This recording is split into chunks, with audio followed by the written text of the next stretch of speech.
पंढरपूर पासून अवघ्या 15 मिनिटांच्या अंतरावर पंढरपूर करकंब रस्त्यावर धोत्रेज ग्रँड प्रायव्हेट लिमिटेड घेऊन आले आहेत पंचतारांकित सुविधांनी युक्त हॉटेल ग्रँड। तसेच पुण्या मुंबईच्या धर्तीवर सर्व सुविधांनी युक्त hotel Shreyas restaurant, veg non veg permit room बार, प्रशिक्षित कोक व होस्टिंग सेवा हॉटेल ग्रँड मध्ये उपलब्ध आहेत। 50 एसी रूम्स, 3500 स्क्वेअर फूट फुटाचा सुसज्ज बकवेट हॉल, भव्य एसी सूट्स, टेरेस गार्डन, भव्य लॉन आणि चेंजिंग रूम सहित स्विमिंग टँक, प्रशस्त पार्किंगची सुविधा। पंढरपूर नजीक असलेल्या हॉटेल ग्रँड या सुसज्ज आणि पंचतारांकित सुविधांनी युक्त hotel grand, hotel Shreyas restaurant, veg non veg permit room बार, पंढरपूर करकंब रोड। संपर्क 02186 24 22 45।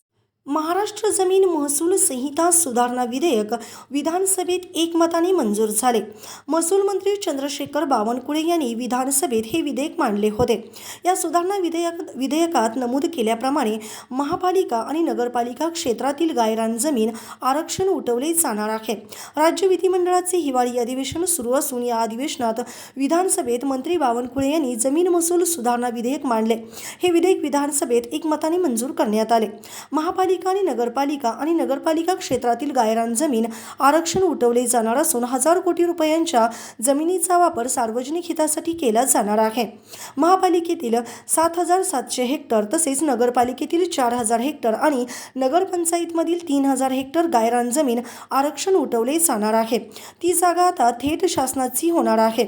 सरकारच्या नावाने ही जमीन राहील। शासन परवानगीने मनपा गायरान जमीन ही मनपाची होईल।